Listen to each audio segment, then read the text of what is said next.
یہ ایک بھائی نے سوال لکھا ہے، دماغی کمزوری، چکر آتے، بلڈ پریشر تیز ہوتا ہے۔ میرے محترم بھائیوں، دماغ کو اگر ٹھیک کرنا چاہتے ہو تو سب سے پہلے دماغ کو جو پکڑایا ہوا ہے نا کچرا، یہ چھوڑ دو،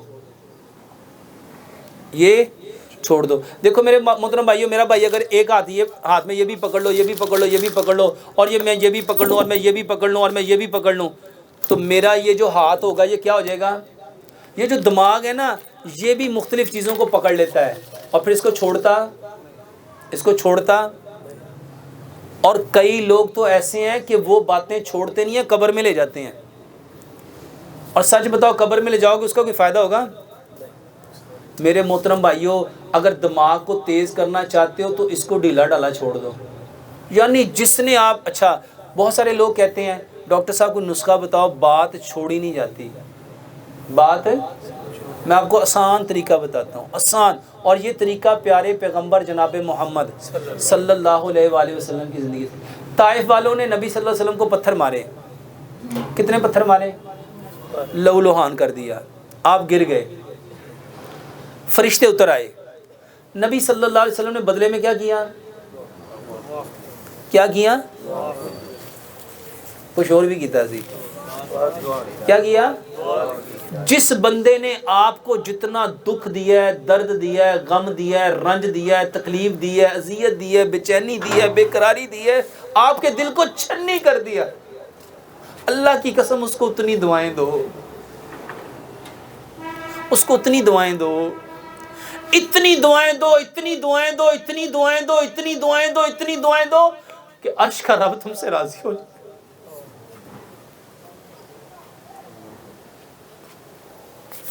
سچ، یہ جو لوگ کہتے ہیں نا میرے دماغ سے بات نکلتی نہیں، جب دعائیں دو گے شیطان تمہارے بات میں وہ رہنے دے گا، اس کو موت نظر آئے گی کہ میں نے تو اس کو اس لیے پکڑائی تھی کہ یہ کیا کرتا رہے، اندر ہی اندر جلتا رہے، کڑتا رہے، انتقام، ریونج، اس کے اندر انتقامی جذبات پیدا ہو۔ اور اس نے کیا کیا؟ امام ابن تیمیہ کی بات کو سمجھو، امام ابن تیمیہ نے کیا فرمایا؟ تم میں عقل مند وہ ہے جو شر میں سے خیر نکالتا ہے، جو شر میں سے خیر نکالتا ہے۔ میرے محترم بھائیوں، جس نے جتنا دکھ دیا ہے اس کو اتنی زیادہ کیا دینی ہے ہم نے؟ دے کے دیکھو، اللہ کی قسم تیسرے چوتھے پانچویں دن آپ کے دل میں اس کی اتنی محبت آئے گی، اتنی محبت آئے گی، ستویں دن کا چھاڑ یار کی دعا دینی ہے۔ اور سچ بتاؤ بندہ ذہن سے گیا کہ نہیں گیا؟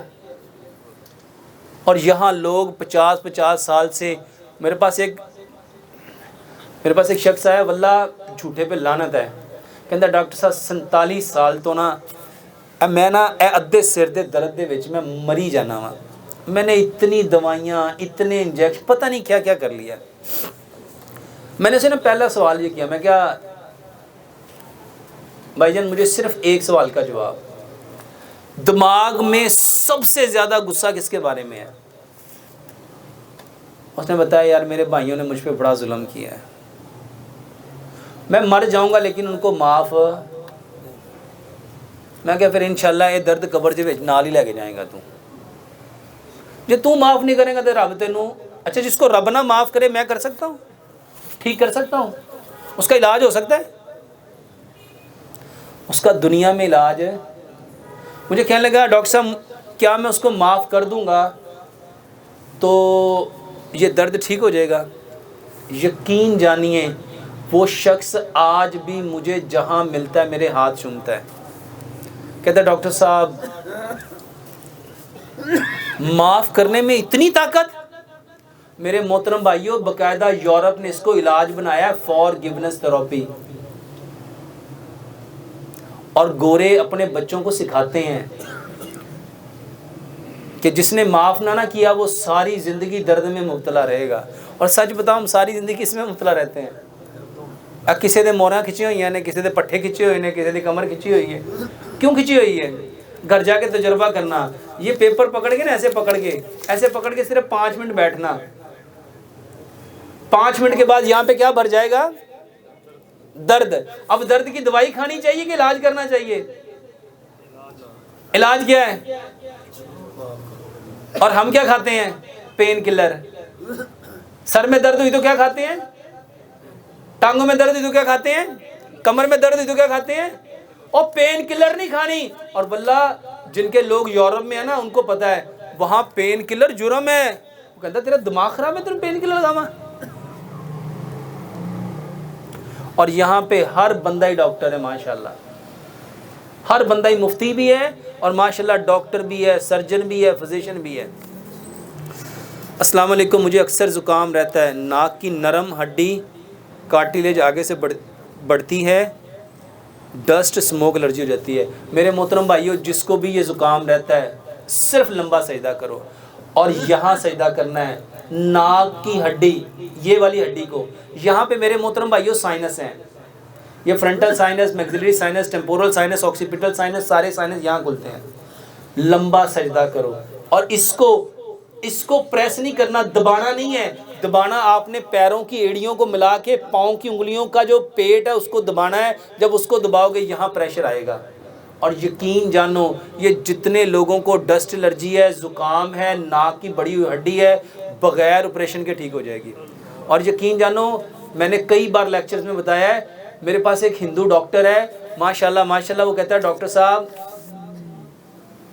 میں اپنے ہر مریض کو سجدہ کرنا, میں کہتا ہوں سجدہ فرض ہے تیرے واسطے. خود ہندو ہے, وہ کہتا ہے میں اپنے ہر مریض کو کہتا ہوں کہ میری 22 سال کی پرابلم صرف یہ 20-25 دن کے سجدے سے ٹھیک ہو گئی. پہلے سجدہ کر, اس تو بعد دوائی کھا. اور یقین جانو میرے محترم بھائیوں, اگر کوئی بھائی کتاب لینا چاہے نیچے آپ کو مل سکتی ہے, نماز اینڈ ماڈرن میڈیکل سائنس. ایک میری یہ کتاب ہے اور ایک میری دوسری کتاب ہے ہم بیمار کیوں ہوتے ہیں. اس میں نے لوگوں کو بتانے کی کوشش کی ہے کہ بیماری کا اصل سبب کیا ہے. پیاس کی شدت بہت زیادہ ہوتی ہے, پانی کثرت استعمال کے باوجود سردیوں میں بھی, خاص طور پر رات کو سوئے ہوئے جسم میں جان بھی باقی نہیں رہتی, پھر پیشاب بھی بہت کثرت سے آتا ہے. میرے محترم بھائیوں, جس کو پیاس کی بڑی شدت ہے, بہترین علاج سبز الائچی. یہ جو سبز الائچی ہے نا میرے محترم بھائیوں, اس کو منہ میں رکھو. اس کو آپ کبھی نا جو عرب میں رہتے ہیں ان لوگوں کو پتہ ہے, عرب لوگ سب سے زیادہ جو کعوہ پیتے ہیں وہ کون سا ہوتا ہے؟ اچھا, سب سے زیادہ ٹیمپریچر گرم کہاں پہ ہے؟ تو وہ لوگ اس کا کعوہ, اور وہ کعوہ پتہ ہے کتنا پیتے ہیں؟ ایسے کر کے نا, ایسے اتنا سا ہوتا ہے, اتنا سا کعوہ, وہ ایک سپ لیتے ہیں, پھر تھوڑی دیر کے بعد وہ سبز الائچی کا کعوہ ہوتا ہے. میرے محترم بھائیوں, پیاس کی شدت کو میں نے وہ رمضان میں جو میں لیکچر دیتا تھا کہ جن لوگ کہتے ہیں روزہ رکھ کے بڑی پیاس لگتی ہے, بہت سارے لوگوں نے مجھے بتایا ڈاکٹر صاحب جب صبح سحری کھانے کے بعد ہم لاچی رکھ لیتے تھے سارا دن پیاس نہیں لگتی تھی.